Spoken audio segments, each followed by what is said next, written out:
સ્વામિનારાયણ ભગવાનની જય।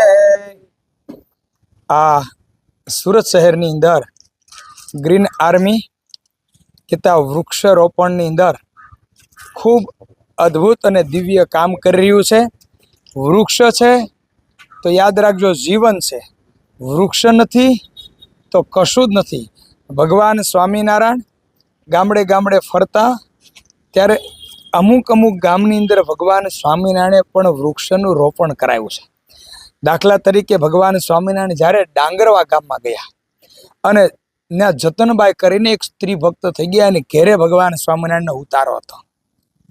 ત્યાં ગામની ભાગોળે સરસ મજાનો વડ અને વડને ડાળે હિંડોળો બાંધીને ભગવાનને બિરાજમાન કરીને સંતો ભક્તો જ્યારે હિંચકાવતા હતા ત્યારે ભગવાન સ્વામિનારાયણ જોયું કે હો આટલા બધા સરસ મજાના આ તળાવને કિનારે વૃક્ષો છે પણ ત્રણ બાજુ વૃક્ષો છે, એક બાજુ વૃક્ષો નથી।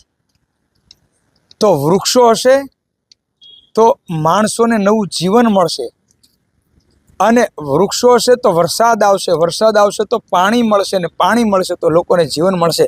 માટે આપણે સ્વયં ત્યાં વૃક્ષનું આરોપણ કરીએ। અને એ વખતે ભગવાન સ્વામિનારાયણે સ્વયં પોતાની હાથે ત્યાં ડાંગરવા ગામમાં તળાવને કિનારે વૃક્ષોને રોપ્યા છે અને સમાજને ઉપદેશ આપ્યો છે કે વૃક્ષો રોપજો। એ તમે બધા ભક્તો ગ્રીન આર્મી ચેરિટેબલ ટ્રસ્ટ જ્યારે આવું સરસ મજાનું આયોજન કરી અને રોજે સવારે જ્યાં કોઈની ઈચ્છા હોય, જે સોસાયટી હોય, મંદિર હોય, આજે તમે બધા શ્રી સ્વામિનારાયણ મંદિર પાસોદરાને આંગણે સંતોના કહેવાથી સરસ મજાના વૃક્ષો રોપ્યા। પૂજ્ય અમારા ગુરુજી ખૂબ રાજી થયા, ભગવાન રાજી થયા, સંતો બધા રાજી થયા, સમાજ બધો રાજી થશે અને દિન પ્રતિદિન આવી ચડતી કળા તમારી હંમેશને માટે રહે।